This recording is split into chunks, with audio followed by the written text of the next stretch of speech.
Buenos días, Ecomundo, ojalá 4RD, jueves 27 de octubre. Wall Street cerró mixto en el día de ayer y el Dow Jones Industriales, su principal indicador, se incrementó 0,17% hasta 18.199,54 unidades. El Standard & Poor's 500 se redujo 0,17% y el índice compuesto de Nasdaq se redujo 0,63%. El petróleo de Texas se disminuyó 1,56% hasta $49,18 el barril, a pesar de que las autoridades estadounidenses anunciaran una reducción semanal en las reservas de crudo, una disminución de 78 centavos de dólar en relación a la sesión anterior. Es el tercer retroceso consecutivo. Hace una semana el barril del crudo alcanzó $51,60 el barril. El petróleo del Brent, de referencia de Europa, se redujo un 1,59% hasta $49,98 el barril, una disminución de 81 centavos de dólar en relación a la sesión anterior y perdió la barrera psicológica de los $50. Y es importante, vamos a comentar después en cuál es la situación en este momento del mercado petrolero. Las reservas de petróleo de Estados Unidos cayeron la semana pasada en 0,6 millones de barriles y se situaron en 468,2 millones de acuerdo al Departamento de Energía.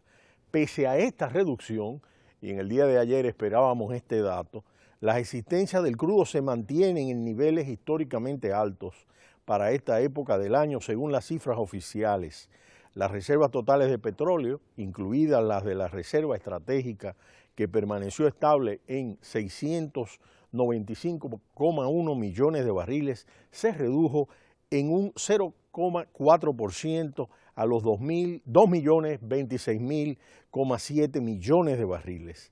Los precios del crudo volvieron a marcar una tendencia a la baja después de que Venezuela propiciara una reducción entre 400 y 500 mil barriles de petróleo diarios en la extracción de petróleo a los países exportadores que no sean miembros de la OPEP.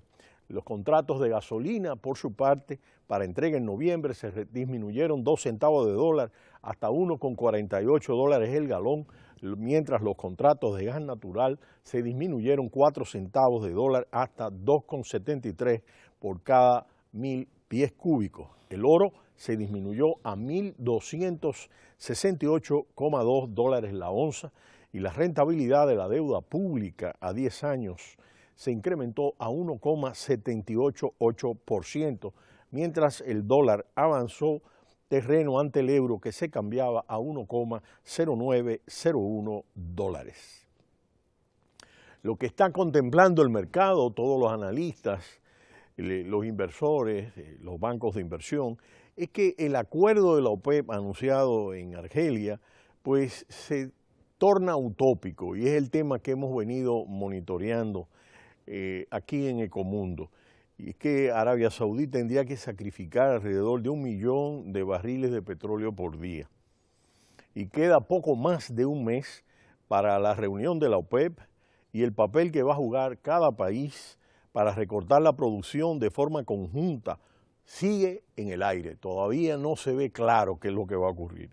Varios países podrían quedar fuera del acuerdo, lo que les permitiría seguir produciendo a los niveles actuales o incluso por encima, mientras que los países que se llevarán el recorte tendrán que reducir parte de la producción y la de los países que no se adhieran al recorte, por ejemplo, Arabia Saudita tendrá que disminuir su producción en 1 millón de barriles diarios.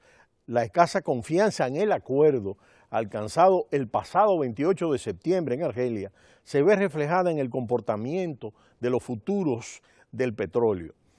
En el caso de los futuros para entrega en diciembre han caído. En el caso del petróleo del Brent, de referencia más mundial, lucha por mantener la barrera de los $50. De hecho, llegó a tener $53 tras los primeros días luego del acuerdo, en que hubo un rally de aumento durante varios días.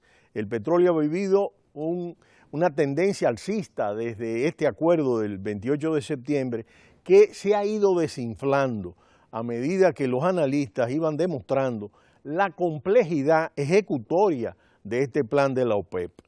Y hemos venido monitoreando detenidamente este tema. El cartel ha extraído en septiembre unos 33,4 millones de barriles por día, mientras que la nueva cuota pretende poner un límite de 32,5 millones. Es decir, cada uno de los países han tratado de aumentar su producción en agosto y septiembre para buscar este acuerdo de recorte, pero ya en topes altos. 14 miembros de la OPEP han continuado durante el mes de septiembre y el mes de octubre incrementando sus niveles de producción. Y esto es importante porque han llegado incluso a un nuevo máximo histórico, mientras que la cuota nueva pretende poner ese límite de 32,5 barriles diarios. Los países que no entran en el acuerdo, y es el caso de Irán, ha repetido en varias ocasiones que no congelará su producción de crudo hasta que alcance los 4 millones de barriles de petróleo por día, tal y como hemos comentado aquí en Ecomundo. Irán quiere recuperar la cuota de producción que tenía dentro de la OPEP antes de las sanciones internacionales impuestas en el 2012. Ahora mismo este país bombea unos 3,7 millones de barriles por día. Otra fuente de discordia es Irak, el segundo mayor exportador de la OPEP, que también rechaza la adhesión al acuerdo. Ellos alegan que la guerra contra el Estado Islámico es muy cara y necesitan recursos para mantener la economía del país viva, por lo que no piensan bombear menos de 4,5 millones de barriles diarios que están extrayendo en la actualidad. Por último, Nigeria y Libia tampoco recortarán su extracción hasta que alcance niveles que sus dirigentes consideran normales. Libia ya ha elevado su producción de petróleo a 500.000 barriles diarios apenas un mes después de que tropas afines al Parlamento de Tobruk conquistaran los principales puertos petroleros de la nación. El país que estaba produciendo unos 350.000 barriles al día en agosto, ahora quiere aprovechar la flexibilidad ofrecida por la OPEP a este país para recuperar los niveles de producción del año 2013, cuando bombeaba cerca de 1 millón de barriles de petróleo por día. Es importante destacar entonces cómo está contemplado el esfuerzo que van a hacer los otros países dentro del grupo de la OPEP. Y es que para lograr este recorte anunciado, los países del Golfo Pérsico dentro de la OPEP, es decir, Kuwait, Qatar, Arabia Saudí y Emiratos Árabes, tendrán que repartirse el mayor peso del recorte, no solo porque entre los 4 países producen unos 14 millones de barriles de petróleo por día, sino porque es la región que cuenta con el colchón fiscal más grueso, sobre todo si se compara con los países de Sudamérica y de África que integran la OPEP.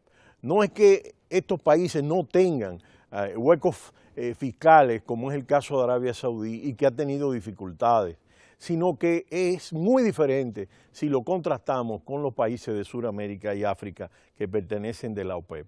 Según cálculos realizados por Bloomberg, Arabia Saudí tendría que recortar en el peor de los casos alrededor de 1,2 millones de barriles de petróleo por día, lo que supondría una reducción de golpe de su producción de un 10%, mientras que Emiratos Árabes Unidos y Kuwait recortarían casi 300.000 barriles de petróleo por día y Qatar unos 80.000 barriles de petróleo por día. Por otro lado se encuentra Venezuela, Ecuador, Angola, Argelia, Gabón e Indonesia, cuya ayuda para lograr el objetivo marcado por la OPEP fue asegurada el 28 de septiembre en Argelia, pero falta aún ver qué cantidad asume cada país, y ese es un punto crítico, dada la dificultad que en estos momentos tienen estos países. Por último, aparece Rusia, que no forma parte de la OPEP, pero cuya colaboración resulta fundamental para lograr estabilizar el precio del crudo. La respuesta del mayor productor de crudo ha sido muy confusa Y ese es un punto que ha estado influyendo de manera importante en los últimos días cuando se han producido estas disminuciones consecutivas y que han disminuido la barrera de los $50 incluso en el petróleo del Brent, disminuyendo el rally. Vladimir Putin había asegurado que su país estaría dispuesto a congelar, incluso recortar la producción de petróleo junto a la OPEP. No obstante, Igor Sechin, presidente de Rosneft, la petrolera estatal rusa, ha señalado lo contrario, como vimos aquí en El Comundo, al asegurar que su empresa no tiene por qué sumarse al acuerdo de la OPEP. El 30 de noviembre en Viena se celebrará la reunión en la que se deben repartir las tareas para ejecutar este acuerdo de la OPEP. Por ahora, cada día que pasa parece más complejo que todos esos países colaboren de forma decisiva y real para equilibrar el mercado petrolero, de acuerdo a los propósitos planteados en Argelia. Y por supuesto está el tema que nosotros hemos analizado y hemos monitoreado de manera importante, que es el caso de los productores de esquisto en los Estados Unidos. De manera que vamos a continuar dándole seguimiento a esta tendencia de los precios del petróleo y cómo se va a ir marcando hasta el próximo 30 de noviembre en Viena, un precio de un producto que verdaderamente es estratégico a nivel global y sobre todo para aquellos países que no son productores de petróleo. Pero será hasta mañana cuando volveremos en Ecomundo, ojalá 4RD. No le cambie, cita cultural.